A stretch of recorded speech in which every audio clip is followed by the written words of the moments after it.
back to the Now What Summit. I'm excited for this panel discussion today.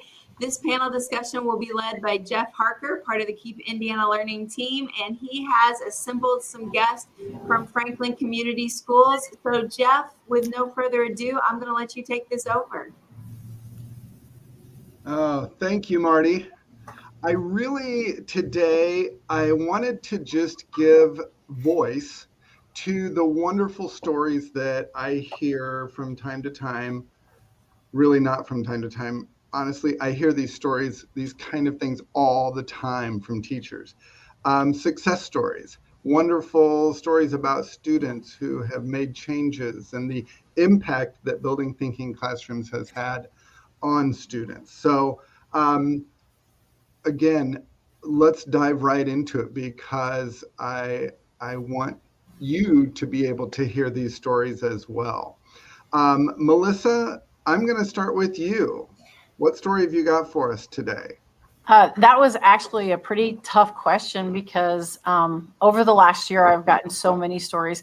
I had the privilege of going into lots of different grade levels throughout our district and throughout all the schools in our district to do model lessons using BTC.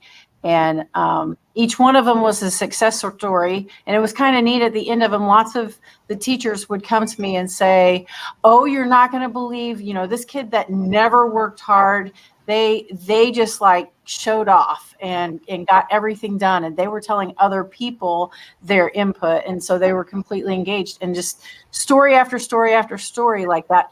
But the difference was like, I didn't know the kids before, so I couldn't tell that they weren't engaged before. All I could see was today when I came in for this one-time model lesson, everyone was just so spot on and engaged and focused. And so lots of success stories there. But the one that I think it would be disappointing if I didn't share was the experience I got to have at the end of the school year where I actually was able to go with a cadre to Hawaii and watch Peter Liljedahl in the classroom. And so we went into 3 different classrooms, middle school, and then 2 high school classrooms. And they were all, once again, like success story, success story, success story. But the high school room specifically, it was just like, you just couldn't quite believe what you were seeing. So we got to go to each classroom 3 days. So on the first day, the kids walked in and I was thinking, oh, these kids are all going to be sitting in their seats waiting, ready to listen. And no, it was just like our classrooms. Like the kids came in, half of them had their earbuds in, the other half were just leaning back, looking at their phones. Like it was our classrooms too. So that kind of norm honestly made me feel a little bit better that it's something that we're all dealing with. It's a bigger problem than just, in one classroom that you see when you walk by it. And he came in and he pretty quickly got them to work. And I would say on the first day, the majority of kids were up and working and trying to focus and trying to engage. But there was still that handful of 5 to 10 on the first day that they would be standing there looking at the board, but you could tell their earpods were in. You could tell they were just letting everyone else do it. And as he went around, he just, it was, I hate saying it was magic because when I went back and reflected on it, every move he made was in the book. Like he's telling us how to do this. All the strategies were in the book and he just is very fluent on implementing them. And so that made me want to stick to the book even more. But by the end of the first day, one student was not engaged. And every time, like if Peter would come to their group, Peter would try the strategies of like handing him the marker. And then the next time, like as soon as he'd kind of stand there like he was going to do something, and as soon as Peter left, he would just stand there or he'd hand the marker off and he'd go right back to his phone. So he just really wasn't into it. The second day, you could tell that Peter used different strategies. And once again, a few kids would start out not so engaged, but within a few minutes, all of them but one was really engaged. And the thing on the second day that was, because I was getting frustrated as a teacher, and I thought, oh, this is me. This is not the kid, because he never focused on anything that he didn't want to happen. He continuously came back to the things he didn't want or did want to happen. So he was always focusing his attention on the positive things and pulling kids into the positives, but never did he say a negative, demeaning word like, get off your phone, I need you focused. He did not point out the things that weren't working or weren't happening. He was always focused on the things that were happening. So then the third day comes along, and once again, we're down to this one kid, and we all thought, oh, this is going to just be that, 1% that we're not going to get engaged. It was so amazing. And once again, I don't want to use magic, but it looked like magic because he's fluent, but it was really all the tactics back in the book. He did say when on the third day, when it was random, he kind of set this up, I think, that when he got his card, there was one off. And so he got the one off card. And Peter said, oh, if you can go just get started, I'll be your partner, but I'm going to have to go around and work with everyone else, but I'll come back and work with you.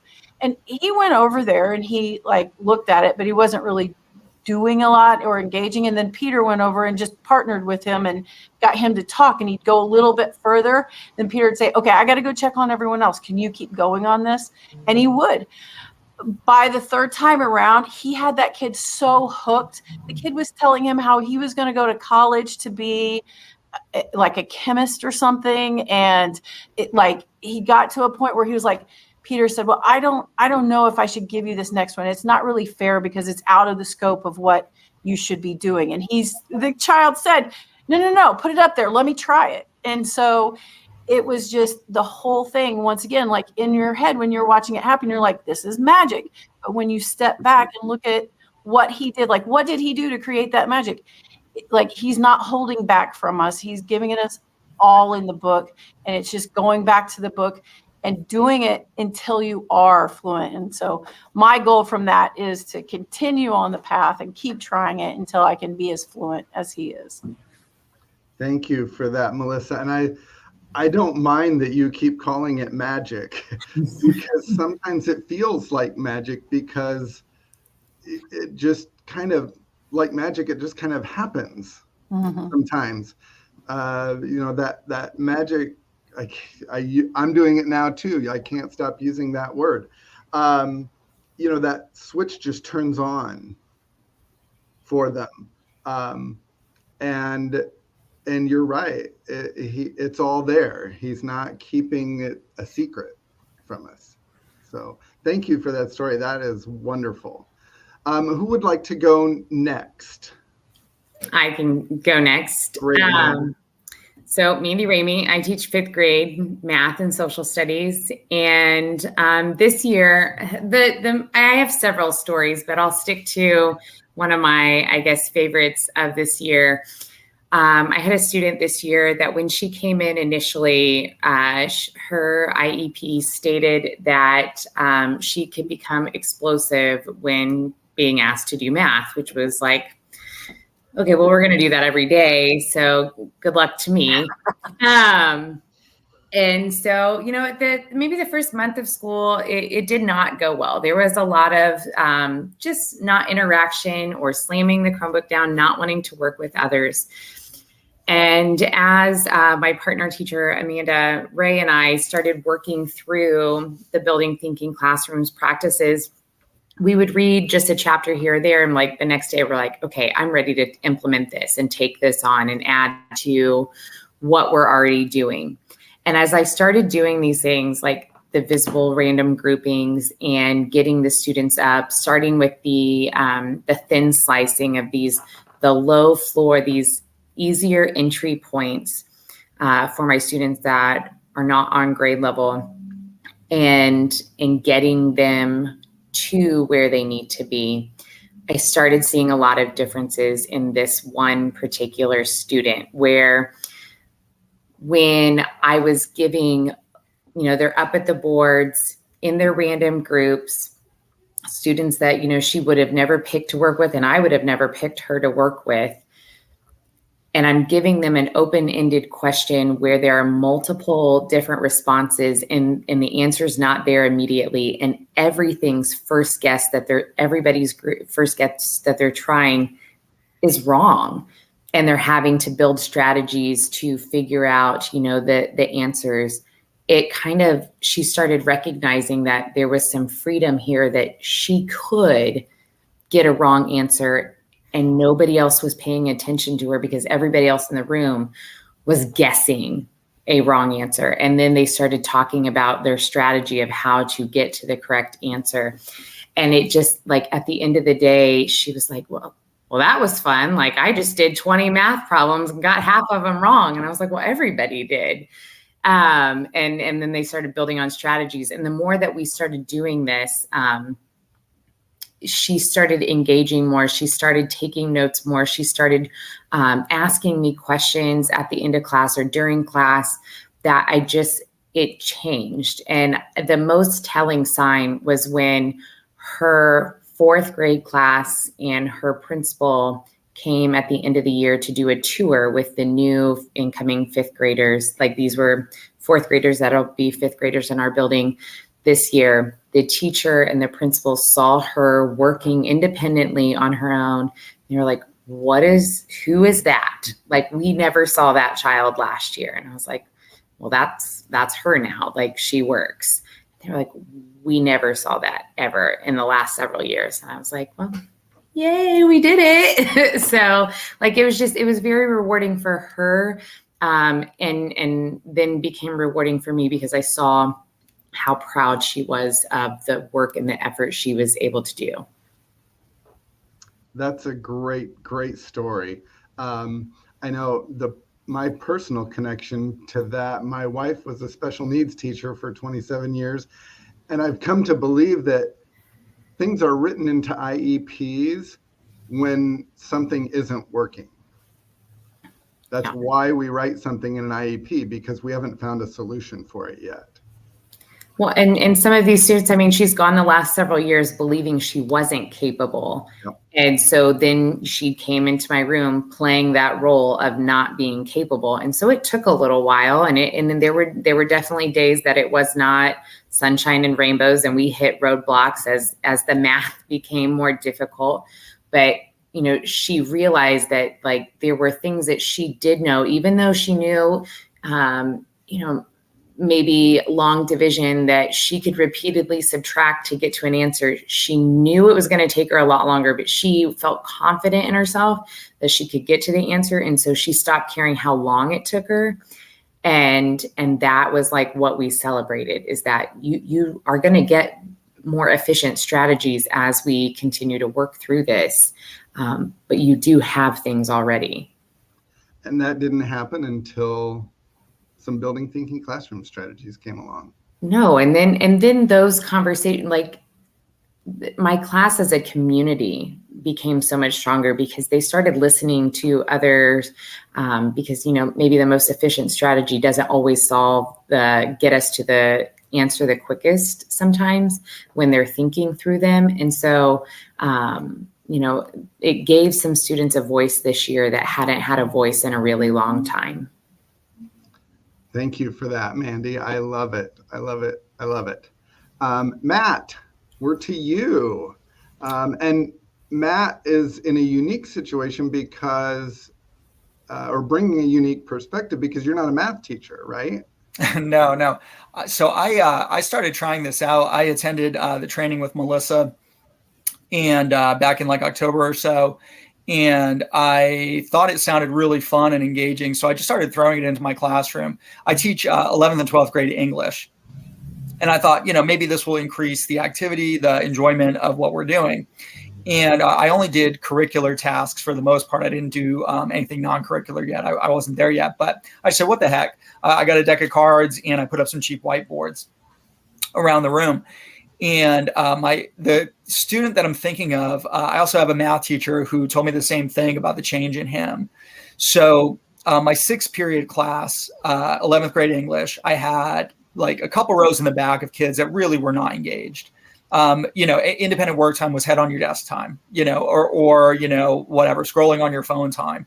And I nagged them plenty, and I did whatever I could, be like, oh, can I help you with this? What do you need? We've all been there. Yeah. Why aren't you working? What are you doing? Those types of things. And it wasn't really getting very far.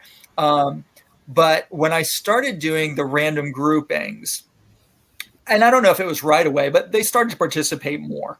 I think I don't know if it's just a matter of social pressure or what, or, creativity or just a different environment, but they started to work more on the boards. And there may have still been kids that didn't engage, like Melissa said about the one student that kind of sat through the first few days. But these were kids that were barely passing, if passing at all, and they weren't turning in work. I mean, they weren't. And I remember doing a lesson one day and we did it up on the boards, and then it probably took 25, 30 minutes. And I said, okay, let's go sit at your desk and here's an independent thing to do based on that. And like all of them turned it in. And I wasn't even going to grade it.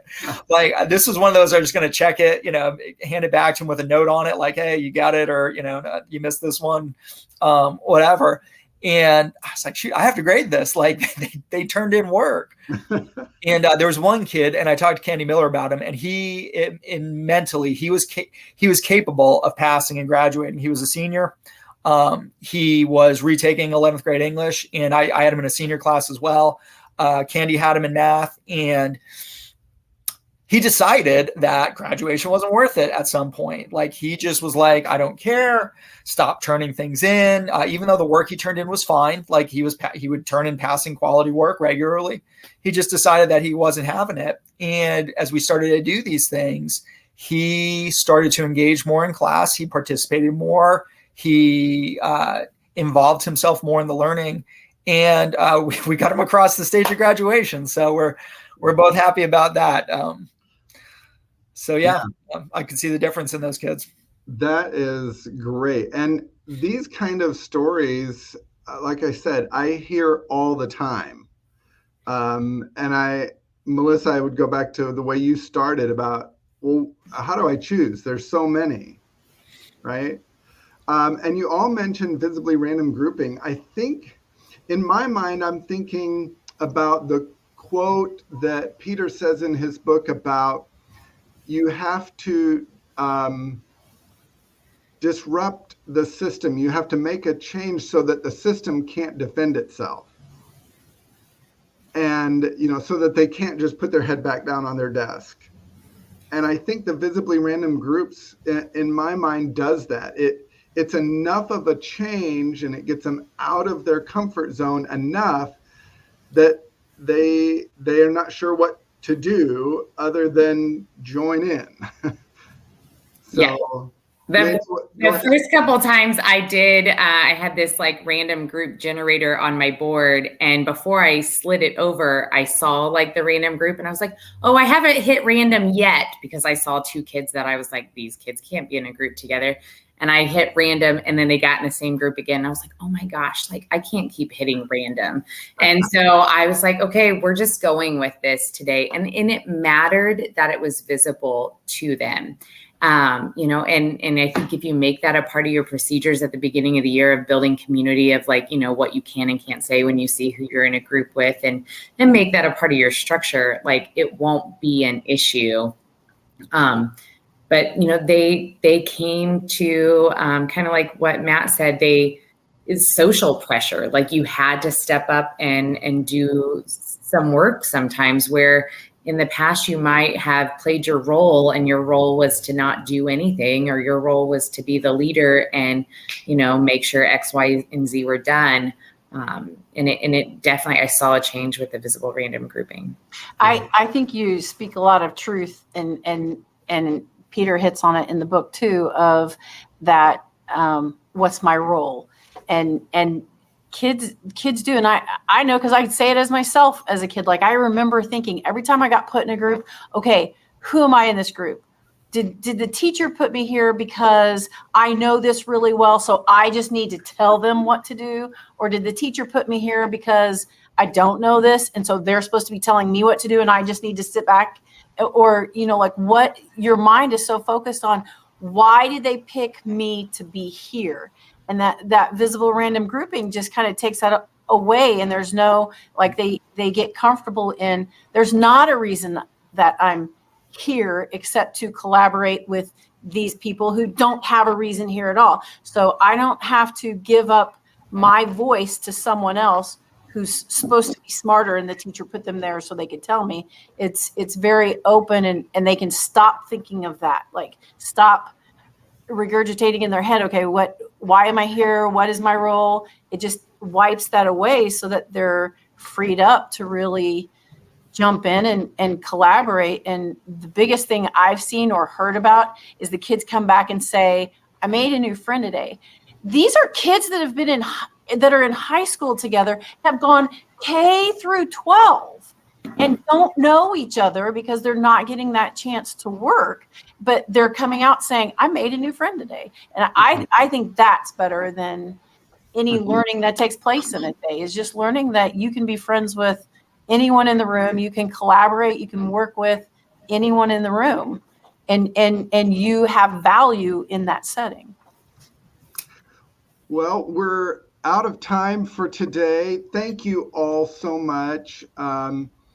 Keep going and gathering those stories and making new ones. And I thank you so much for your time. And for those of you out there listening, these stories can be yours too. Dive in, jump in, go for it, and have some fun. Thank you so much, everyone. Thanks so much, Jeff. Thank you.